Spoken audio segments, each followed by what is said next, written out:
नमस्कार, मैं हूं जितेंद्र कुमार। आप देख रहे हैं स्टडी सफर तक।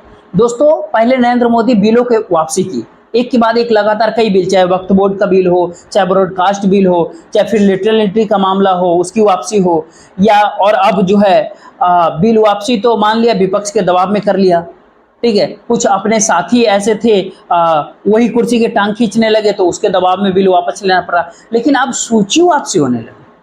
अब तक आपने ऐसा सुना होगा, देखा होगा कि प्रत्याशी की पूरी सूची भेजी, जारी किया और पूरी सूची वापस ले लिया। हाँ, प्रत्याशियों के फेरबदल होते रहते हैं राजनीति के भीतर। अक्सर जो है कोई भी प्रत्याशी के जब कैंडिडेट्स की लिस्ट जब जारी होती है, कोई भी पॉलिटिकल पार्टी करता है तो उसके भीतर कोई फेरबदल, एक दो प्रत्याशी, दो चार प्रत्याशी बदले जाते हैं। जमीन के ऊपर कई बार प्रतिरोध होता है, किसी स्थानीय लोगों का दबाव होता है कैंडिडेट के खिलाफ, कुछ जातीय समीकरणों के आधार पर फेरबदल किया जाता है। कई कारणों से राजनीति के भीतर कई जगहों पर ऐसा होता है कि टिकट चेंज किया जाता है या फिर प्रत्याशी चेंज किया जाता है।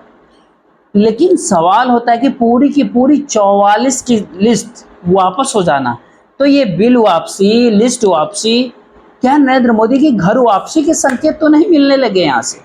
क्योंकि ऐसा तो नहीं कि सर्वशक्तिमान नरेंद्र मोदी ही उनके राज्य में सब कुछ वापस लेना पड़े। तो फिर 2 कदम आगे बढ़ो, 5 कदम पीछे जाओ।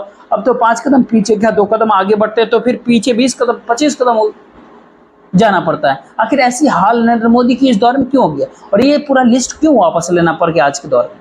दरअसल संडे को केंद्रीय चुनाव समिति की बैठक होती है।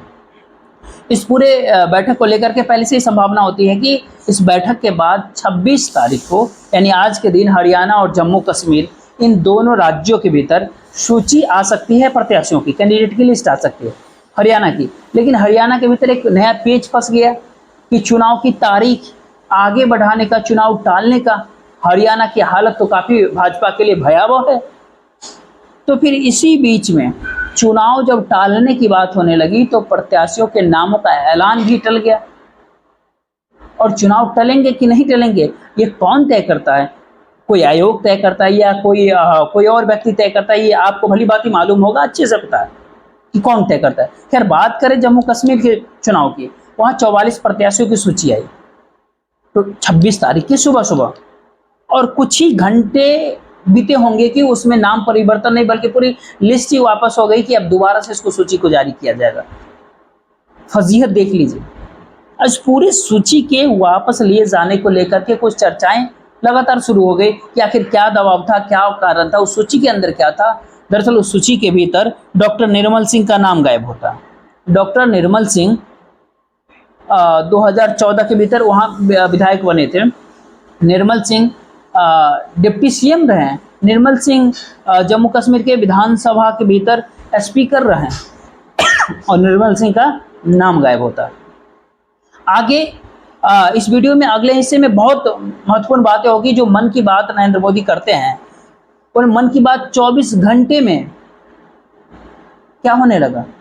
हालांकि 10 साल से ये हैबिट में आ गया, लेकिन बिल्कुल सामने जब प्रमाण हो तो फिर प्रमाण आपको आपके सामने दिखाना जरूरी है। और चुनावी समय के भीतर, क्योंकि अभी देश में चुनावी रैलियां बहुत सारा होगा नरेंद्र मोदी जी का, और खूब जुमले, झूठे, तमाम तरह के वादे, इरादे किए जाएंगे, इसलिए शुरुआत से ही चेहरा साफ हो जाए।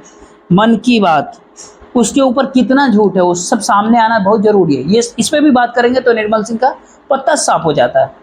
कविंद्र गुप्ता एक पूर्व डिप्टी सीएम होते हैं, उनका भी टिकट का उस सूची में, लिस्ट में नाम नहीं होता है। यहाँ तक कि हालांकि इस सूची के बाद आ सकता है फिर से सूची, लेकिन अक्सर है जो पहली जो सूची होती है उसके भीतर जो सबसे कद्दावर नेता होते हैं, बड़े नेता होते हैं उस राज्य के, उनका नाम होता है। तो बहुत सारे लोग कह सकते हैं नहीं ऐसा कैसे करते हैं। तो कभी भी आप लोकसभा चुनाव के भीतर जब सबसे पहले सूची भारतीय जनता पार्टी की आई थी तो उसमें किसका किसका नाम होता है? उसमें नरेंद्र मोदी का नाम था, उसमें शाह का नाम था, उसमें उस पहली सूची के भीतर केवल बड़े नेताओं का नाम, नितिन गडकरी का नाम था। नहीं तो बहुत सारे सवाल खड़े होने लगे थे। आप जाकर के पिछले बहुत सारे सवाल थे। गडकरी का टिकट काटने की तैयारी में नरेंद्र मोदी सरकार, गडकरी का टिकट कट गया, गडकरी को टिकट क्यों नहीं मिला, तमाम तरह के बवाल हो गए। लेकिन जबकि महाराष्ट्र से कोई नाम उस सूची के अंदर नहीं था, महाराष्ट्र के अंदर से, इसलिए नॉर्मली पहली सूची में बड़े बड़े चेहरे आ जाते हैं, बड़े बड़े नाम आ जाते हैं जिनके नाम पर कोई विचार नहीं करता। तो ऐसे में रविंद्र नैना भी नहीं होते। आगे उम्मीद होती है दोबारा लिस्ट, जब वो लिस्ट ही वापस होगी तो दोबारा बनेगा। लेकिन जो इस केंद्रीय चुनाव समिति की बैठक हुई थी उसके भीतर नरेंद्र मोदी जी को रणनीतियों को लेकर के, उनके रैलियों को लेकर के भी बातें हुई, डिस्कशन हुआ।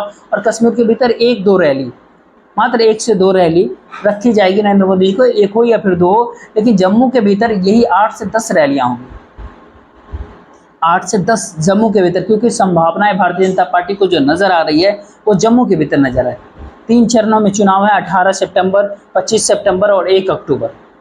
इसी 1 अक्टूबर वाली तारीख के ऊपर हरियाणा के भीतर भारतीय जनता पार्टी को दिक्कत थी, छुट्टियां, तमाम तरह की बातें चल रही थी।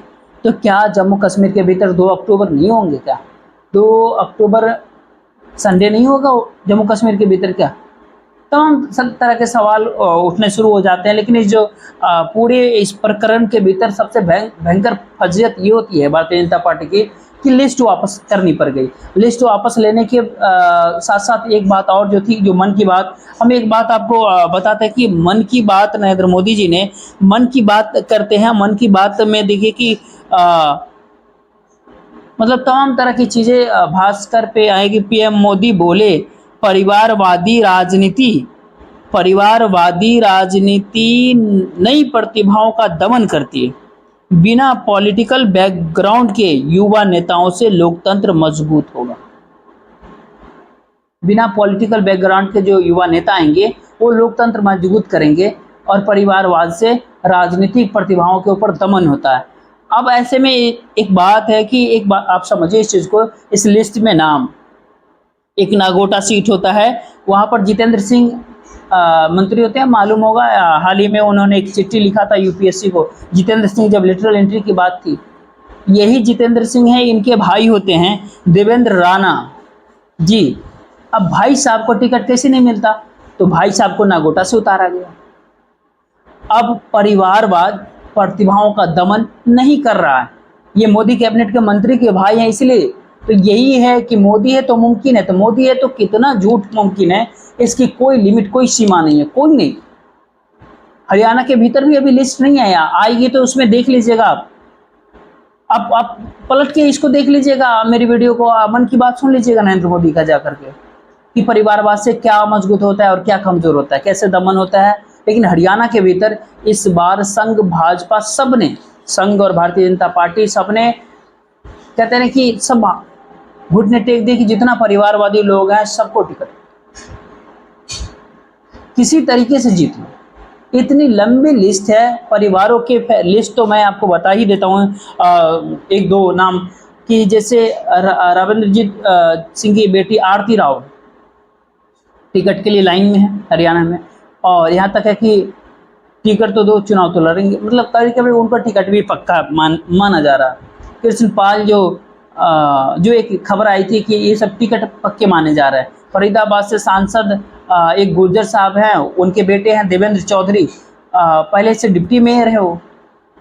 तो नई प्रतिभाओं का दमन किया जा रहा है कि नहीं? नरेंद्र मोदी जी ये बात जरूर स्पष्ट कीजिएगा। अब विधायकी के लिए भी ताल ठोक रहे हैं और टिकट भी इनका माना जाता है कि पक्का है।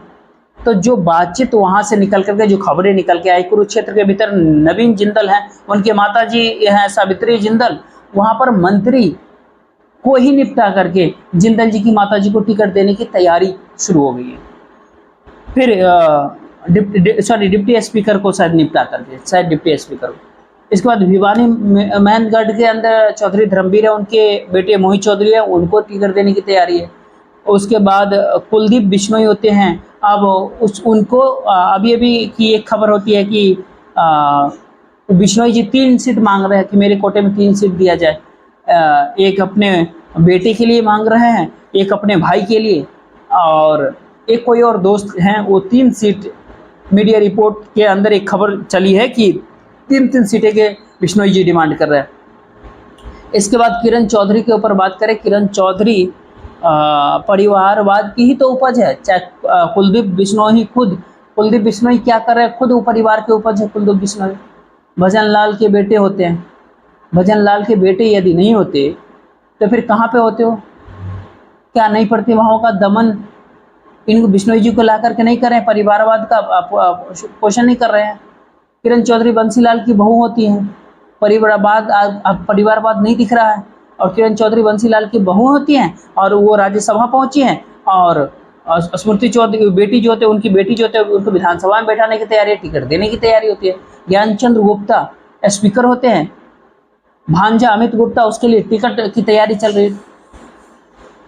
इतनी लंबी लिस्ट है, किसको किसको काउंट किया जाए, किसको किसको गिनाया जाए, कौन कौन इस सूची में, इतने लंबे लिस्ट में। और उसके बाद कहते हैं कि परिवारवादी राजनीति नहीं प्रतिभाओं का दमन करती है, परिवारवाद नहीं प्रतिभाओं का दमन करती।